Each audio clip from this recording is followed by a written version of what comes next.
مغرب بعد انشاءاللہ یہیں پر خصوصی دعا ہونا ہے. یاد رہے آخری اور بہت اہم نشست جس کے لیے بہت سے لوگ آئے ہوں گے کہ یہاں پر دعائیں ہوتی ہیں، اللہ کے ولی کی بارگاہ میں دعا ہوں گی، دعائیں قبول ہوتی ہے یہاں پر.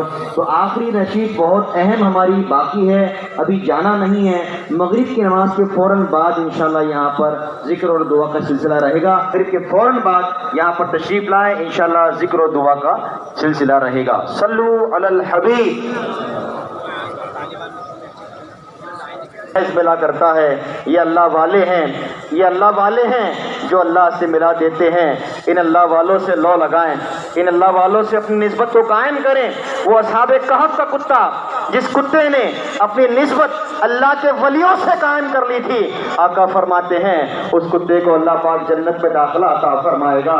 ارے ہم تو اولیاء کرام سے محبت کرنے والے ہیں، ہم تو بابا تاج سے محبت کرنے والے ہیں، ہم تو ان کے ٹکڑوں پر پلنے والے ہیں، ہم تو ان کے لنگر پر پلنے والے ہیں. جب وہ کتا ہو کر جنت میں جانے کا حقدار بن سکتا ہے تو ہم بابا تاج کے چاہنے والے ہیں، ہم بابا تاج سے محبت کرنے والے ہیں. انشاءاللہ بابا تاج کی محبت کے صدقے اللہ ہم سب کو ان کے ساتھ جنت میں داخلہ عطا فرمائے گا. ان سے اپنی نسبت کو قائم رکھو، ان سے اپنے تعلق کو مضبوط رکھو. یہاں پر آنا یہ اللہ کا فرمان ہے. اللہ پاک نے حدیث قدسی میں فرمایا ہے وجبت علیہ محبتی علام متحابین فیہ، کہ وہ لوگ جو میرے ولیوں سے محبت کرتے ہیں اللہ بھی ان سے محبت فرماتا ہے. آگے حدیث قدسی میں فرمایا وجبت علیہ محبتی علام متجالسین فیہ، وہ لوگ جو اللہ کے ولیوں کے محفل میں جا کر بیٹھا کرتے ہیں اللہ ان سے بھی محبت فرماتا ہے. اور آخر میں اللہ کے ولیوں کی زیارت کے لیے جاتے ہو نا سنیو، جاتے ہو کہ نہیں؟ اور یہاں بھی بابا تاج کی زیارت کے لیے آئے ہیں نا. ارے سنو سنو، انشاءاللہ آپ کو سکون ملے گا.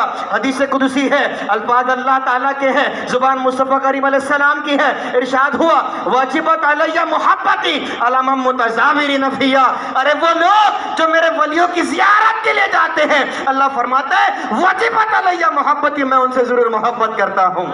اللہ اکبر. یہ اللہ کے ولیوں کا در ہے. ان سے اپنی نسبت کو قائم رکھو.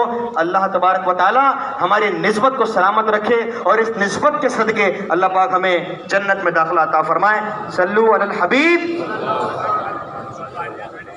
کے پاس دو ٹو ویلر کھڑی ہے، آپ اس گاڑی پہ جس کی بھی ہو پلیز ہٹا دیجئے.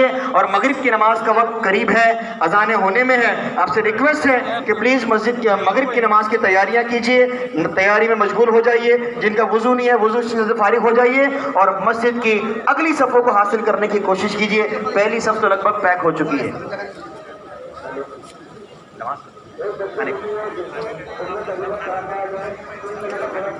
لنگر کھانے میں ہے اور اسلامی بھائیوں کا کھانے کا انتظام وہ لنگر کھانے کے پیچھے ہیں.